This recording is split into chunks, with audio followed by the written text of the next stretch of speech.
존경하는 국회의장 그리고 선배 동료 의원 여러분, 서울 서대문 을 출신 국회의원 정두원입니다.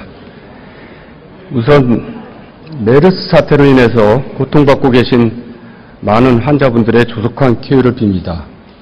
그리고 어려운 상황임에도 불구하고 최일선에서 오로지 사명감 하나로 혼신의 노력을 해주고 계시는 의료진 그리고 관계기관 공무원 여러분께 심심한 위로와 격려의 말씀을 드립니다. 오늘 제 질의는 첫 번째, 사회구조조기의 최대 피해자인 서민층 보호대책, 두 번째는 그 일환으로 신용카드 부당 수수료 시정을 통한 중소상공인 보호대책, 그리고 마지막으로 망가진 국정운영 시스템의 시급한 복원대책 등을 질의하겠습니다. 먼저 경제부총리 모시겠습니다.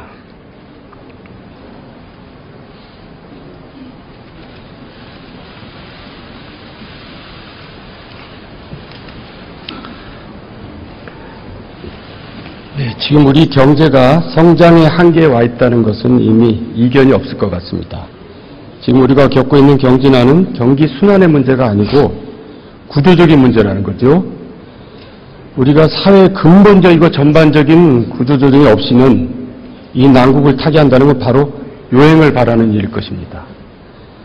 네, 구조조정 작업은 바로 The Long and Winding Road, 멀고도 험한 길입니다. 우리는 아직 제대로 시작도 못한 것 같습니다. 어쨌든 이 경제난에서 제일 고통받는 국민은 역시 서민층입니다. 그래서 우리는 이 구조조정과는 별개로 강도 높은 서민대책이 필요합니다. 지금 이 정부 서민대책이 있을 겁니다. 쭉 얘기하실 겁니다. 그런데 그 얘기를 듣고 우리 서민들이 이제는 안심해도 되겠다 할 만한 그런 서민대책이 있는지 한번 말씀해 주시죠. 예, 의원님 지적하신 대로 우리 경제가 이제 안정 내지는 저성장 국면으로 불가피하게 들어가는 측면이 있습니다. 이제 그런 과정에서 사실은 가장 고통스러운 계층이 서민 계층입니다. 다시 말해서 경쟁력이 좀 취약한 계층, 이런 계층들이 말하자면 제일 고통을 받고 있습니다. 그래서 정부에서도 그런 부분에 대해서 나름 대책을 강구를 하고 있습니다만은 서민 경제의 어려움이 지속되고 있는 부분에 대해서는 저희도 많은 걱정을 하고 있습니다. 그래서 조금이라도 이 서민 경제의 어려움을 덜어드리기 위해서는 기본적으로 저희들은 가장 중요한 일자리가 아니겠는가 이렇게 보고 있고요. 그리고 가계소득을 조금이라도 좀 늘려야 되겠다. 그리고 생계비를 조금 절감을 해줘야 되겠다. 그리고 하고 취약계층, 다시 말해 소상공인이나 농업 이런 쪽에는 직접적인 대책을 좀 강구를 해야 되겠다. 이런 네 가지 방향성을 가지고 정책을 추진을 하고 있습니다. 그러니까 이제 늘 하던 말씀이라는 거죠. 그러니까 국민들이 듣기에 이제 됐구나라고 하기에는 늘 하던 얘기 같아서 네. 그래서 제가 이제 제 관점을 한번 말씀드리겠습니다. 이제 성장이 한계에 와 있을 때는 소득이 더 이상 늘어나지 않는다는 얘기죠. 그럴 때는 정부가 할 일은 가계의 비용을 줄여줘야겠다. 비용을 줄여주면 그만큼 가처분 소득이 늘어나는 거 아니겠습니까? 우리 가게에서 그러면 비용이 가장 큰 게 뭐냐 이거죠. 이제 순서대로 보자 이거죠. 사교육비가 제일 클 겁니다. 그 다음에 주거비 크고요. 의료비 크고 여가비도 이제 커집니다. 그래서 세계 최강의 사교육비를 이제 먼저 줄여야 합니다. 근데 정부가 지금 줄여주고 있나요? 그리고 여전히 제가 좀 말씀드릴게요. 네네. 그리고 전월세비 그리고 상가임대를 줄여줘야 됩니다. 근데 지금 정부가 줄여주고 있나요? 그리고 의료비 줄여줘야 됩니다. 또 여가비 줄여줘야 됩니다. 정부가 줄여주고 있나요? 정부가 이런 관점에서 가계의 비용 줄이기에 주력할 때 서민들이 이제 정부가 뭘 하는구나라고 체감할 수 있다는 얘기입니다. 네, 그 의원님 말씀에 공감을 하고요. 그래서 최근에 이제 저희 통신비 관련해서는 전체적으로 그 음성 통화는 무료로 하는 등의 여러 가지 대책을 강구를 하고 있고요. 그 다음에 이제 주거비 관련해서도 지금 기업형 임대주택 공급을 확대를 통해서 서민들의 주거비 부담을 낮추기 위해서 노력을 하고, 그나마 다행스럽게 생각하는 것은 최근에 부동산 거래가 다소 활기를 띠고 있습니다만 집값 상승은 지난해 한 1.4% 정도 상승에 거쳐서 비교적 안정세를 보이고 있습니다. 다만 이제 이게 시장 구조가 그 전체에서 월세로 바뀌는 과정에서 그런 그 전세 가격 상승 부분이 있어서 저희들이 매입형 임대주택 공급을 늘린다든지 등의 국지적인 그런 전세 완화 대책도 같이 강구를 하고 있다는 말씀을 드리고, 최근에 이제 여러 가지 저유가 상황을 감안해서 전기료라든지 그런 부분도 최대한 절감이 될 수 있도록 그렇게 노력하고 있습니다. 자, 부총님, 제가 이제 가계 비용 줄이기에 대해서 말씀드렸는데요. 네. 제가 사실 다음 얘기를 하려고 합니다. 신용카드 부담수수료 시정, 네. 이제 중소상공인 보호 대책이죠. 이 얘기는 금융위원장을 모시고 얘기할 텐데 부총님 잘 들어봐 주시기 바라겠습니다. 예, 알겠습니다.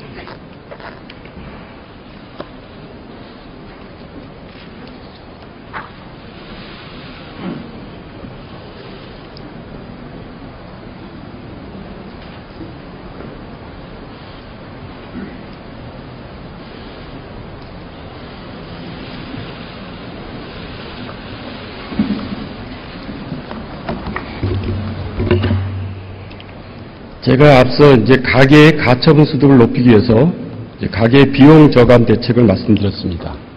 같은 관점에서 이제 우리 서민층의 대중을 이루고 있는 중소상공인들에 대한 가장 이제 그들에 대한 비용이 가장 큰 것이 바로 신용카드 수수료거든요. 근데 이제 이 신용카드 수수료가 여전법이라는 시대착오적인 규제 악법입니다. 이 악법 때문에 이 중소상공인들에게 절대적으로 불리한 구조 속에서 정해지고 있는 겁니다. 제가 그 과정을 한번 보여드릴게요. 자, 신용카드사는 무엇으로 먹고 삽니까? 카드 수수료로 먹고 삽니다.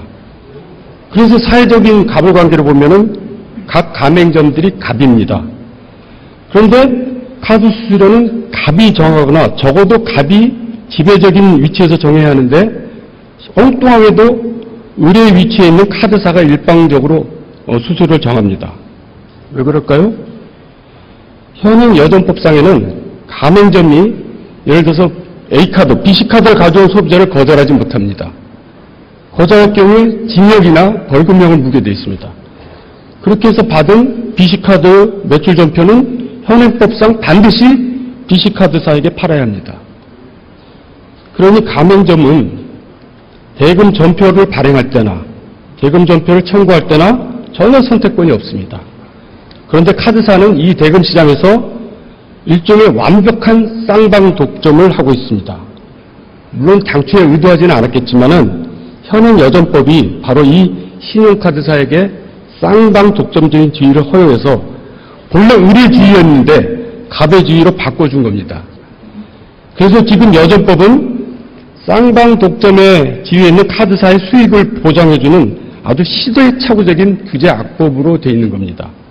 그야말로 우리 대통령께서 얘기하시는 갈라파고스 규제입니다. 카드사가 무슨 공기업도 아니잖아요. 자선단체도 아니고요. 그런 카드사의 수익을 보장해주기 위해서 이 불쌍한 중소가맹점들의 호주머니를 털고 있는 겁니다. 자, 방법은 간단합니다. 규제를 철폐해서 시장에 맡기는 겁니다. 각 가맹점들이 자기의 매출 전표, 채권을 양수하는 기관을 시장에서 고를 수 있도록 하면 됩니다. 다시 말해서 카드사 이외에 각 금융기관도 이 매출 전표를 양수할 수 있도록 하는 것입니다. 그러면 가맹점은 낮은 수수료를 제시하는 그런 기관에다 양수하게 되고요. 수수료는 자연히 내려갑니다. 제가 법 개정 후에 시뮬레이션을 해보니까 카드 수수료가 지금보다 1% 정도 내려갑니다. 돈으로 환산해보면 2조입니다. 그럼 지금까지 이 시대착오적인 규제 악법 때문에 2조 가까운 돈이 중소상공인들의 호주머니에서 부당하게 신용카드사로 간 겁니다. 그럼 그 돈이 어디로 쓰였나요? 무슨 공공 목적으로 쓰였나요? 자, 금융위원장님, 지난 3월 18일 저를 포함해서 20명의 위원들이 신용카드 부당수수료 이 시정하기 위한 여전법 개정안을 제출했는데 지금 정무에 가 있습니다. 여기에 대한 정부 입장을 한번 말씀해 주시죠. 네, 의원님께서 발의하신 신용카드 수수료 인하를 위한 카드 채권 매입 기간에 관한 규제 개선 내용은 기본적으로 카드 채권의 매입 기간을 확대를 해서 경쟁을 통해서 가맹점 수수료를 낮춰보고자 하는 그러한 내용을 알고 좀 있습니다. 크게 말씀해 주세요. 예, 그래서 그러한 개정안의 취지에 대해서 기본적으로 공감합니다. 근데 앞으로 해야 할 일이 있습니다. 좀 더 검토해야 될 일이. 역시 이 카드 채권을 이제 정산하는 새로운 시스템을 만들어야 되는데 이 시스템 구축 비용이 얼마나 될 것이냐. 그리고 카드사하고 매입사 간에 이제 하나의 정산 수수료라고 하는 새로운 수수료 하나가 생기는데 이게 전체적인 수수료 체계 인하에 얼마나 부담이 될 것이냐 하는 등의 실질적으로 이 시스템 자체의 기본적인 도입에 따른 효과를 면밀히 분석을 해야 합니다. 이러한 분석이 지금 진행되고 있고 의원님께서 말씀하신 법 개정안의 취지를 충분히 고려를 해서 면밀히 검토를 해서 도입 방안을 검토를 하도록 하겠습니다. 자, 장관님, 이게 바로 기가 막힌 현실입니다. 네. 지금 장관님은 제 법 개정안의 취지를 전혀 오해하고 있는 겁니다. 제가 먼저 말씀드리면 신용카드법의 문제는, 신용카드 제도의 문제는 뭐냐면 아무도 이 제도를 모르고 있다는 겁니다. 대한민국에서 아무도 모릅니다. 심지어 장관님까지도 제 법안의 취지를 전혀 모르고 있는 겁니다.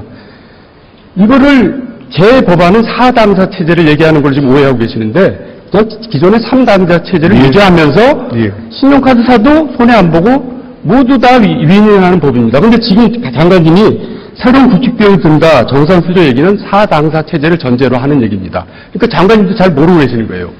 제가 이 금융위원회 신용카드를 담당하는 직원을 봤더니 몇 명이냐면 반명입니다. 반명. 그러니까 전담도 아니고 다른 업무랑 같이 해요. 그러니까 이 사람이 자료를 누구한테 받냐면 여전협회에서 받는 겁니다. 이 친구도 잘 몰라요. 그래서 제가 이제 사전에 서면 지류를 김영투위원 통해서 보냈거든요. 그때는 전혀 엉뚱한 답을 와서 또 보냈더니 또 엉뚱한 답이 와요. 설명할 때 주말이에요. 그래서 제가 이제 이렇게 말씀드리는데 장관님 이렇게 합시다. 정말 장관님 이거 오해하고 계시거든요. 그러니까 이 정무위 법안 소위 전에 저한테 시간을 주시면 제가 직접 설명을 드리겠습니다. 그래서 만약에 제가 장관님을 설득시키지 못하면 제가 이 법안을 포기하겠습니다. 근데 저는 분명히 장관님은 이거 이해하시라고 봐요. 네. 제가 장관님 능력을 아니까. 이거 정말 오해에서 빌어진 얘기입니다. 예. 그러니까 다 윈윈하는 제도가 지금 제한된 겁니다. 그래서 장관님 꼭 시간을 내주시기 바랍니다. 예, 의원님께서 예. 카드 수수료를 낮추기 위한 의지를 제가 잘 알고 있습니다. 아니, 의지뿐만 아니라 예. 정말 잘못 알고 계시다니까. 그런데 사실 이거 좀 다른 야당 의원 같으면 굉장히 야단칠 일입니다. 전혀 질의 의도를 모르고 법안 내용을 모르고 와서 장관이 답변하시니까 막 호통을 쳐야 될 일인데 제가 잘 아는 분이라서 이렇게 살살 얘기하는 겁니다. 네. 예. 잘 알겠습니다. 의원님하고 충분히 상의를 해서 그 취지가 그러니까 카드 지금- 수수료 체계에 받아들여지도록 노력을 지금 좀 하겠습니다. 전에 저 이제 화면에 네. 띄워져 있었거든요. 그걸 사실 장관님 자세히 보면 이거 잘못 알고 있었구나. 우리 애들이 죄송합니다. 우리 직원들이 잘못 이해했구나라고 알 겁니다. 네, 제가 곧 시간을 주시면 제가 설명드릴게요. 네, 충분히 검토하고 노력하겠습니다. 자, 부총리께서도 제 얘기 들으셨죠? 예, 굉장히 중요한 얘기입니다. 그러니까 2조라는 돈이 정부 예산 쓰지 않고 매년 중소상공인들이 다시 돌아가는 그런 제도입니다. 예, 잘 부탁드리겠습니다. 네.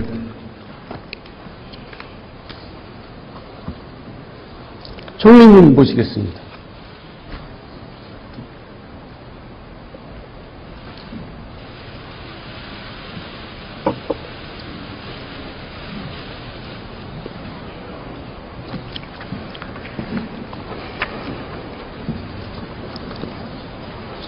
축하드립니다. 예, 감사합니다. 작금의 메르스 사태는 제2의 세월호 사태라고 할 수 있을 것입니다. 그런데 정작 심각한 문제는 메르스 사태도 사태지만 지금과 같은 국정운영 시스템으로는 제3, 제4의 세월호 사태마저 발생할 우려가 있다는 겁니다. 일부에서는 시스템 붕괴니 하는 말까지 나오고 있는 이런 국정운영 시스템의 문제에 대해서 말씀드리겠습니다. 지금 우리나라에는 정부가 보이지 않습니다. 오로지 청와대만 보입니다. 오죽하면 언론에서도 당정이란 말이 사라지고 당청이란 말만 씁니다. 당정청이란 말은 있었지만 당청이라는 말은 이 정부 들어서서 통용되고 있는 말입니다. 각 부처 장관은 존재감이 전혀 없습니다. 심지어 어떤 사람은 북한의 장관급은 아는데 우리나라 장관은 누군지 잘 모르겠다는 얘기도 합니다. 총리는 정부를 대표하는 사람입니다. 그런데 우리나라 총리는 임명할 때만 열어나지 일단 임명되고 나면 총리가 무슨 일을 하는지 아무도 모르고 아무도 관심이 없습니다. 제가 기업과 비교해서 말씀드리겠습니다. 우리나라는 기업으로 치면 이제 중소기업이 아니라 대기업입니다.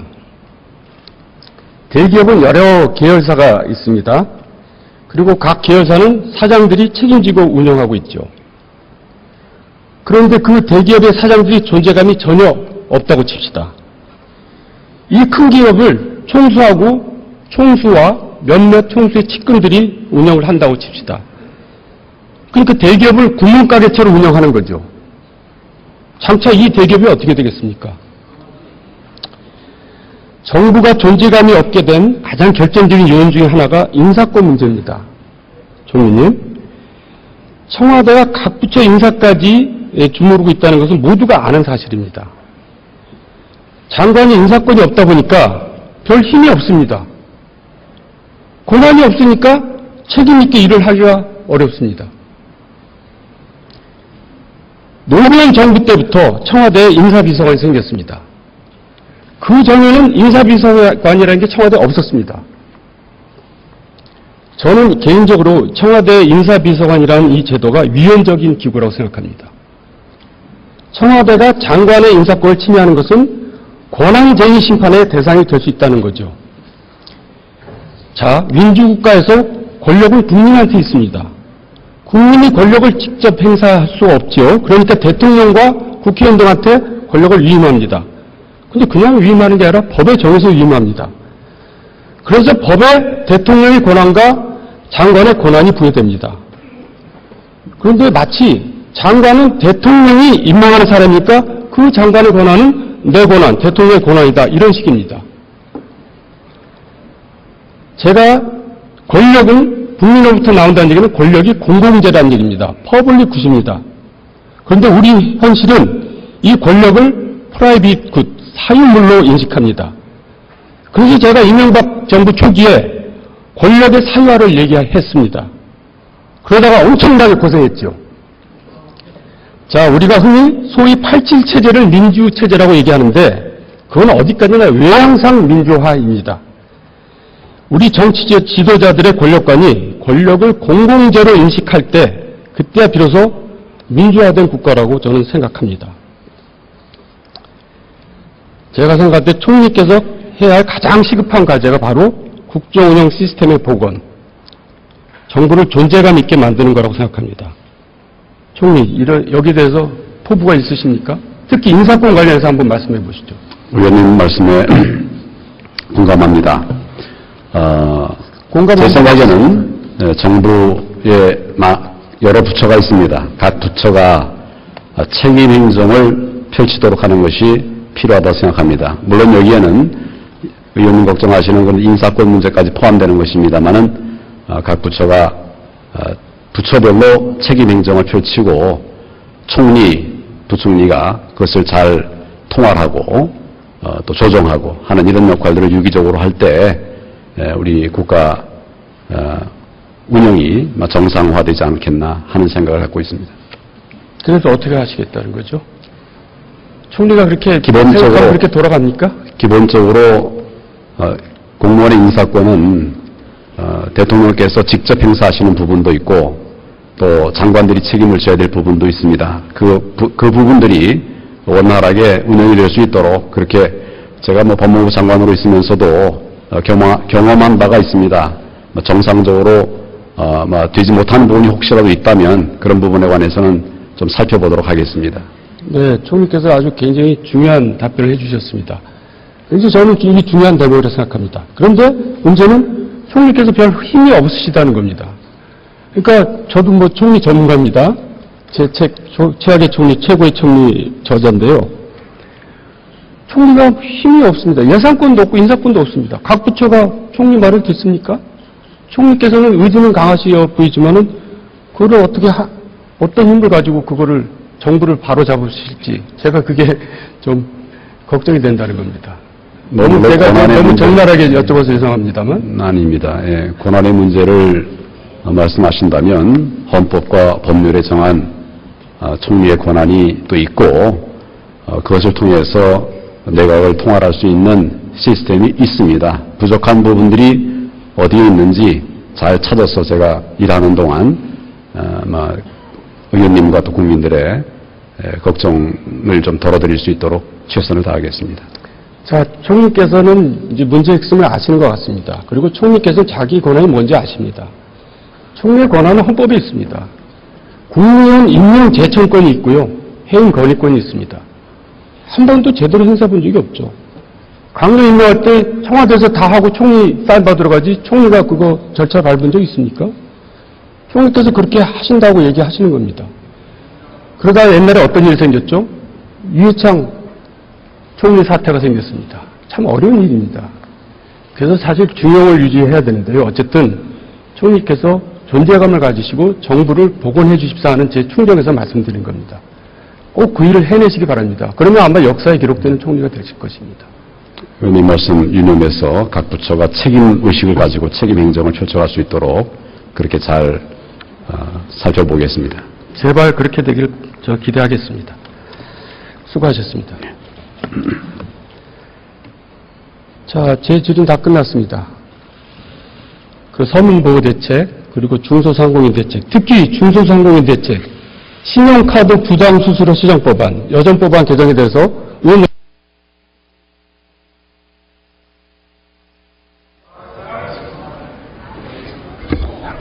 예, 정두원 의원 수고하셨습니다. 다음은 인천 계양갑 출신의 새정치민주연합 신하경 의원 나오셔서 질문해 주시겠습니다.